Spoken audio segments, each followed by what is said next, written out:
প্রিয় শিক্ষার্থীবৃন্দ, যে যেখানেই আসো আশা করি ভালো আছো এবং ভালো থাকো এই কামনা করি। আর ভালো থাকার সাথে সাথে আমাদের পড়ালেখাটাও একটু চালিয়ে যাবে।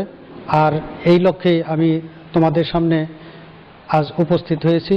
আর আজকে আমার টপিক সাগরকন্যা কুয়াকাটা এরই দ্বিতীয় ক্লাস। আমি প্রথমে একটা ক্লাস নিয়েছিলাম কুয়াকাটার যে বিভিন্ন প্রাকৃতিক নৈসর্গিক দৃশ্য, সেই দৃশ্য নিয়ে ক্লাসটা নিয়েছিলাম। আজকে আরও অধিক জানবো। এই ক্লাসটা সবাই মনোযোগ দিয়ে দেখবে এবং শুনবে, এবং সেই সাথে তোমরা ভালোভাবে প্রস্তুতি নেবে এই আশাবাদ ব্যক্ত করি।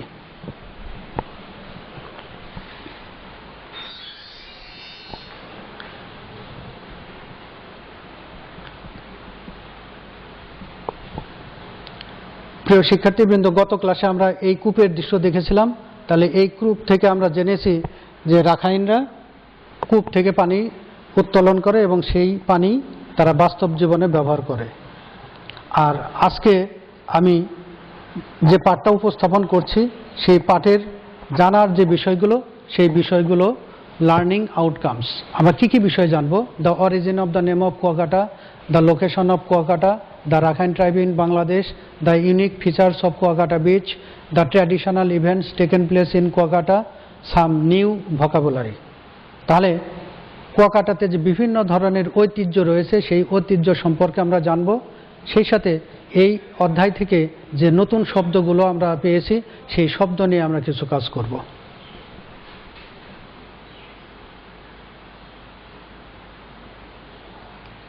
প্রিয় শিক্ষার্থীবৃন্দ, তাহলে এই দৃশ্যের সাথে আমরা পরিচিত। গত ক্লাসে আমরা এই ছবিটা দেখছিলাম যে রাখাইনরা এভাবে সমুদ্রের পাড়ে মাটি খনন করে পানি সংগ্রহ করে। আর এখন আমরা দেখব এই কুয়াকাটা নিয়ে বিভিন্ন দৃশ্য। দেখো, ফিচার্স অফ দ্য বিচ, এই সমুদ্র সৈকতের যারা বসবাস করে তাদের জীবনের সাথে কোন কোন জিনিসগুলো জড়িত আছে সেই সম্পর্কে আমরা জানব। Kuakata is also a holy land for the Hindus and Buddhist. আমরা এই ছবিতে কি দেখছি? মেয়েরা সমুদ্র সৈকতে যে প্রার্থনা করছে। তাহলে এই পদ্ধতিতে তারা তাদের প্রার্থনা বা বিধাতার কাছে যে চাওয়া পাওয়া সেগুলো সম্পন্ন করে থাকে। তাহলে এটা হলো আমরা পুণ্যভূমি বলি। আর এটা পুণ্যভূমি কি হিন্দুস এবং বুদ্ধিস্ট এই দুইটা সম্প্রদায়ের এখানে বসবাস একটু বেশি দেখা যায়। তাহলে আমরা এই যে কুয়াকাটা যে লোকেশনটার কথা বলছি, এখানে হিন্দু এবং বৌদ্ধ এই দুই সম্প্রদায়ের বসবাসটা তুলনামূলকভাবে বেশি।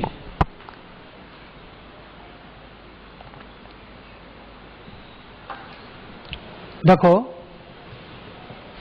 কুয়াকাটার বিভিন্ন বৈশিষ্ট্য সম্পর্কে আমরা দেখছি। The Sandy beach slopes gently into the বে অফ বেঙ্গল। তাহলে এই যে স্লোপগুলো দেখছি, এই সমুদ্র থেকে যখন পানির ঢেউগুলো আসে তখন ক্রমে ক্রমে কিনারে এসে ঢেউ খেলে যায় এবং আঘাত হানে। এভাবে দৃশ্যের অবতারণার সৃষ্টি হয়। তাহলে এই দৃশ্যগুলো দেখতে খুবই মনোমুগ্ধকর, আমাদের মনকে সহজেই আকৃষ্ট করে। তাহলে এভাবে আমরা দেখছি যে সমুদ্র সৈকতে পানি কিভাবে ঢেউ খেলে যায়।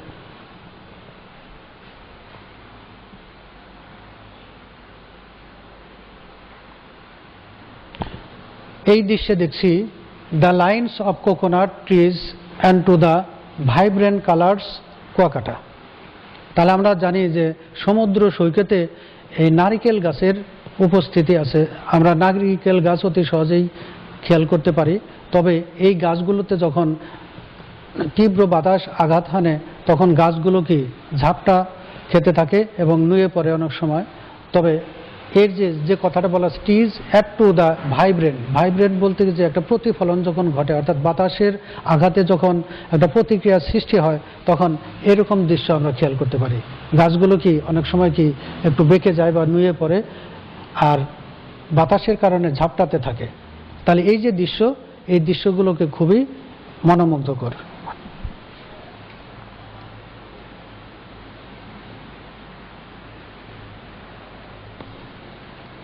তাহলে এখানে আমরা কি লক্ষ্য করছি?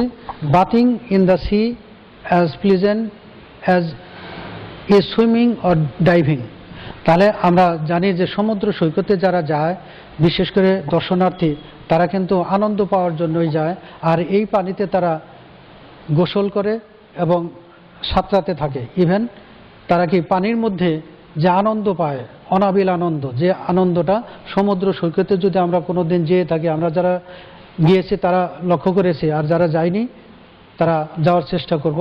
তাহলে এই যে প্রাকৃতিক দৃশ্য, আর সেই প্রাকৃতিক পরিবেশে যখন এই মানুষগুলো পানির মধ্যে ডুবতে থাকে অথবা সাঁতার কাটতে থাকে, এইভাবে দৃশ্যের অবতারণা হয়, যেটা খুবই এনজয়েবল, আনন্দদায়ক।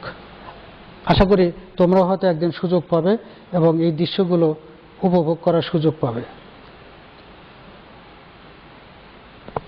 প্রিয় শিক্ষার্থী, এই ছবিতে আমরা কি দেখছি দেখো, the 100-year-old Buddhist temples indicate the age old tradition and culture.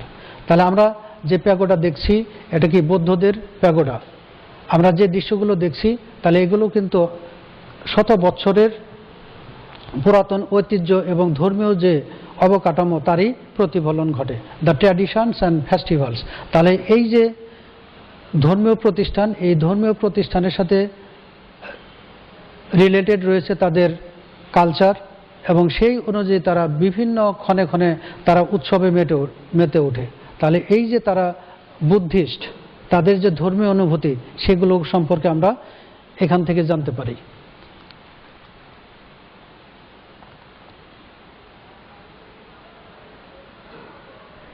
দেখো, each year thousands of devotees come here to attend the festival Rash Purnima and Maghi Purnima. তাহলে দেখো, সমুদ্র সৈকতে যে মানুষগুলো দেখছি তারা কিন্তু প্রার্থনা করছে। তাহলে এই যে বিশেষ বিশেষ দিন, রাস পূর্ণিমা আর একটা হলো মাঘী পূর্ণিমা, এই পূর্ণিমাতে কি করে বিভিন্ন দূর দূরান্ত থেকে তারা এই সমুদ্র সৈকতে আসে এবং তাদের যে ধর্মীয় অনুশাসন অনুযায়ী যে প্রার্থনা করা, সেই প্রার্থনায় তারা ব্যস্ত থাকে। এভাবে তারা তাদের যে কালচার বা সংস্কৃতি বা ধর্মীয় সংস্কৃতি, সেগুলো সম্পর্কে আমরা জানতে পারি।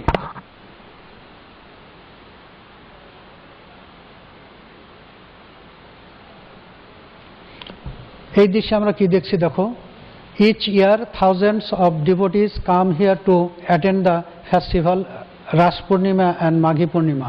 তাহলে আগের দৃশ্যটা এবং এই দৃশ্যটা যদিও দৃশ্য আলাদা, কিন্তু তাদের কর্মকাণ্ড বা ধর্মীয় যে অনুষ্ঠান সেটা কিন্তু একই রকম। এইভাবে হাজারো মানুষ এই সমুদ্র সৈকতে আসে এবং তাদের যে ধর্মীয় কার্যক্রম সেগুলো সম্পন্ন করে। এখানে আমরা কি দেখছি, on this 2 days pilgrims take holy bath and enjoy going to the traditional fairs. তাহলে এই দিনে তারা কি গোসল করে, পানিতে নেমে গোসল করে এবং সেই সাথে তাদের যে ঐতিহ্যগত উৎসব সেটাকে তারা পালন করে। এটা শুধু কুয়াকাটার মানুষই না, দেশের এবং বিদেশ থেকে আগত অনেকেই এই অনুষ্ঠানকে উপভোগ করার জন্যই তারা অংশগ্রহণ করে।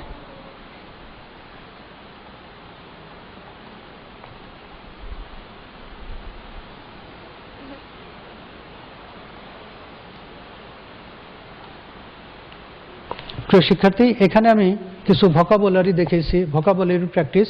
আমরা এই অধ্যায় থেকে যে শব্দগুলো পেয়েছি সেই শব্দগুলোর সাথে পরিচিত হব। আসলে আমরা দেখি, সিনিক, এখানে যে ওয়ার্ডটা দেওয়া আছে সিনিক, তার মিনিং হলো অ্যাট্রাকটিভ। তার মানে কি ওই যে নৈসর্গিক পরিবেশ, সেই পরিবেশটা খুবই আকর্ষণীয়। ব্রেথ, ওয়াইডনেস, এখানে ব্রেথ বলতে প্রশস্ত, যেটাকে আমরা অর্থ করেছি ওয়াইডনেস। তার মানে কি সমুদ্র সৈকতের যে প্রশস্ততা, বিস্তৃত সমুদ্র, সেই সম্পর্কে আমরা বলছি। পিকচারেস্ক, লাভলি, পিকচারেস্ক বলতে কি খুবই আকর্ষণীয় যে দৃশ্য, যেটাকে আমরা বলছি লাভলি। শোর, এটাকে আমরা বলছি কোস্ট, উপকূলবর্তী যে এলাকা, সেই উপকূলবর্তী এলাকা আমরা বলছি শোর, যার মিনিং হলো কোস্ট। এক্সপেল, এটা হলো আউস্ট। এক্সপেল বলতে কি যে বেরিয়ে আসা বা ছেড়ে যাওয়া, এই অর্থে আউস্ট। ফিচ, ফিচ আমরা অর্থ দেখেছি ব্রিং, আনা। তাহলে কি এই যে পানি নিয়ে আসে, এটাকে আমরা বলছি ফিচ। এক জায়গা থেকে যে তারপরে নিয়ে আসা, সেই পদ্ধতিটাকে আমরা বলছি ফিচ। ইউনিক, এক্সেপশনাল, অদ্বিতীয়। আমরা যেটাকে বলি ইউনিক, তার অর্থ দাঁড়ায় এক্সেপশনাল, অদ্বিতীয়। তারপরে যে ওয়ার্ডসটা দেওয়া আছে দেখো, প্লাই, PLY, প্লাই অর্থ রান, প্যানোরামা প্রসপেক্ট সম্ভাবনা, স্কাই লাইন যার অর্থ হলো আউটলাইন, কস্টিউম অর্থ ক্লথিং, ডিভোটি ফলোয়ার, এখানে যারা আসে তারা কি অনুসারী, অর্থাৎ এই ধর্মের অনুসারী যারা তারাই এখানে আসে। টাইপিক্যাল ডিস্টিংটিভ তার মানে কি একটু বৈশিষ্ট্যপূর্ণ, তাদের যে ধর্মীয় অনুভূতি এবং তার সাথে যে পরিবেশ সেগুলো হলো টাইপিক্যাল বা ডিস্টিংটিভ, অর্থাৎ অন্যান্য ধর্মীয় অনুভূতি থেকে আলাদা। আর এখানকার যে পরিবেশ, নৈসর্গিক পরিবেশ, সে পরিবেশটাও অন্যান্য পরিবেশ থেকে আলাদা। তাহলে এই যে কুয়াকাটা যে গল্প সাগরকন্যা, এর থেকে আমরা যে ওয়ার্ডগুলো পেলাম, এই ওয়ার্ডগুলো একটু বাসাতেও ভালো করে দেখবে এবং অর্থগুলো জেনে সেন্টেন্সে ব্যবহার শিখবে।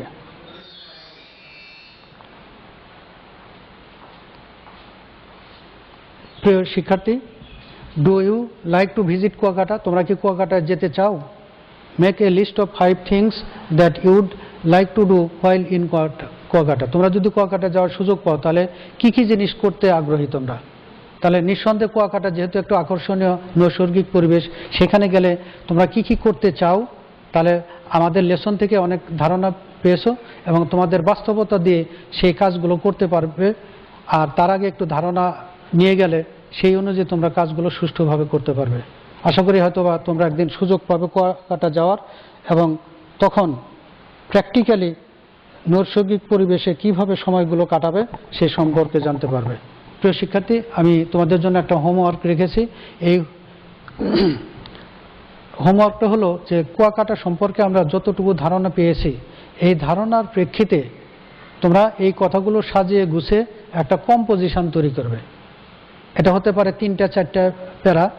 এই প্যারাগুলো দিয়ে সুন্দর করে একটা কম্পোজিশন রেডি করবে। আশা করি তোমরা পারবে।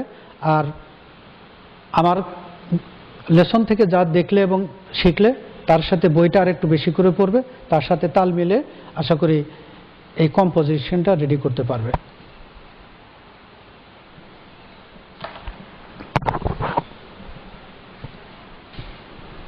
প্রিয় শিক্ষার্থীরা, আমরা কুয়াকাটা সম্পর্কে বিস্তারিত আলোচনা দেখলাম। আশা করি তোমরা এই কুয়াকাটা সম্পর্কে অর্থাৎ সাগরকন্যা এই সম্পর্কে বিস্তারিত ধারণা পেয়েছো। আমরা সবাই আশা রাখি কোনো না কোনো একদিন হয়তোবা সুস্থ পরিবেশ আসলে আমরা স্টাডি ট্যুর নামে যে পড়ালেখার একটা অধ্যায় রয়েছে, সেই অধ্যায় হিসাবে স্টাডি ট্যুরে যাব এবং কুয়াকাটা সম্পর্কে বিস্তারিত বাস্তবিক জ্ঞান এটা আমরা অর্জন করতে পারবো। আর সেই আশাবাদ ব্যক্ত করে আজকে আমার লেকচার শেষ করলাম। আল্লাহ হাফেজ।